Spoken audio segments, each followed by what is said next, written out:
If you can't live the life of a rich kid in Beverly Hills, what's the next best thing? Living vicariously through those who do, of course. And thanks to E's reality TV show, we got to do just that. But what happened when the cameras stopped rolling? Keep watching as we reveal how one castmate used her newfound fame to raise awareness of a cause close to her heart. Before we get into it, if you're new around here, click that subscribe button to see more videos like this. Leave us an original comment down below and we will be giving out a $50 Amazon gift card. Now, follow along as we take a glimpse inside the lives of the rich kids of Beverly Hills. There are so many movies and TV shows that give us a taste of what life is like for the wealthy in Beverly Hills, but thanks to the E! Network's reality show The Rich Kids of Beverly Hills, we get to see what life is really like for these privileged young things. Ever since it started airing in 2014, fans have been gripped by the lives of its stars. The appeal makes total sense. After all, if we can't actually live like that, the next best thing is to do it vicariously through those who actually do. It's like 90210 made real, and the show's castmates are just as fascinating as those fictional predecessors. Rather than being inspired by that TV show, however, Rich Kids was inspired by the Tumblr Rich Kids of Instagram. The account's purpose says it all in its strapline. They have more money than you do, and this is what they do. If you want to see how the top 1% lives, this is where you'll find the goods. Of course, they're flaunting their diamonds, champagne, supercars, and yachts, but the reality show took us beyond the images and into their walking, talking existences. If you want to go even further into reality, then you'll want to watch this video right to the end, as we're going to give you an all-access look inside their lives when the cameras stop rolling. If you want to know where it all started, just ask Dorothy Wang. The producers of the show found Dorothy through that Tumblr and reached out to the heiress. They wanted to know if she would consider starring in a reality show. Her response was hilarious. Dorothy dished to Business Insider that she already felt like she'd been living a reality show for the last 7 years of her life, so she was pleased that TV cameras would finally capture all of those moments instead of her just posing in thin air for herself.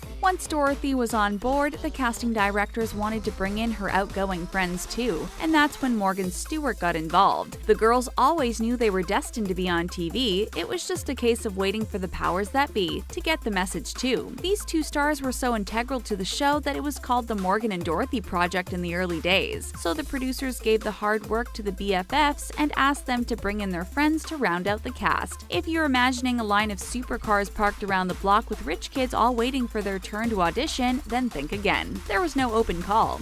Along with Dorothy and Morgan, there was Morgan's beau, Brendan Fitzpatrick, basketball legend Magic Johnson's son EJ, songwriter Johnny Trueball, and the self-styled Persian princess, interior designer Roxy Solity, making up the original cast of 6. You probably assume the cameras start rolling and the cast simply go about their daily lives, but the reality is much different. Morgan revealed to AOL that it was a shock when they started filming. She admitted that she didn't realize how much work was going into it, so much so that she was so exhausted that first week she felt as if she couldn't even function. In fact, throughout the whole first season, Morgan was so sick because she never had to work so hard on something and just didn't have the stamina. It's kind of ironic that it takes a reality TV show to finally make a rich kid learn the meaning of a day's work, right? They shoot all day long and the pressure's on to stay looking fresh. There's also a whole load of footage that never gets used, with 2-hour conversations that boil down to 2 minutes worth of footage. With these kinds of reality shows, there's often rumors that they're actually scripted and set up, but Morgan insists that's not the case with theirs. She considers it like a documentary, and it sure does have a fast turnaround, like when they shot the scenes from Morgan and Brendan's wedding on May 7, 2016. They aired on TV just a week and a half later. For Morgan, the experience has been positive. She's had lots of nice encounters with her fan base, but that's not the case for everyone on the show. For Dorothy, it's been a harder path. She's had to get used to hateful comments online. In fact, it got so bad that she spent the first 2 weeks before and after the first episode aired basically crying and having anxiety attacks because it was all so new to her. However, she saw a shift in the public's perception as the show progressed. Their hatred turned to love, and Dorothy developed a much thicker skin so that she became able to laugh at mean comments. What kinds of things does she have to put up with from the trolls? It's crazier stuff, she explains, like a person wanting to hurt her with a turkey leg. Sometimes the haters say the funniest things that the cast just read them out loud to each other and laugh. Of course, there are perks to being a reality TV star as well as these downsides. One positive is that you get to be more famous, and another is that you earn more money simply by being you.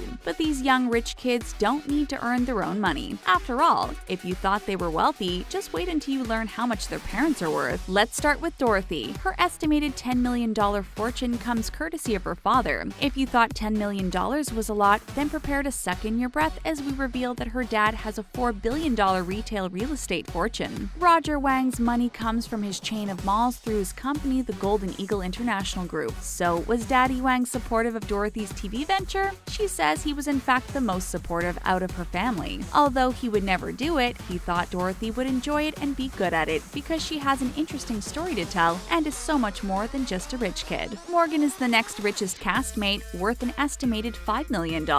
And let's get real, she hasn't amassed that fortune through blogging alone. It's thanks to her father Herb Stewart, who is a property developer and builder. His Beverly Hills firm H Construct Inc. is basically responsible for many of the high-end shops on Rodeo Drive. Morgan's other half, however, has a bit of a different story. Although Brendan was also born into a wealthy family, he struck out on his own and, shock horror, got an actual full-time job.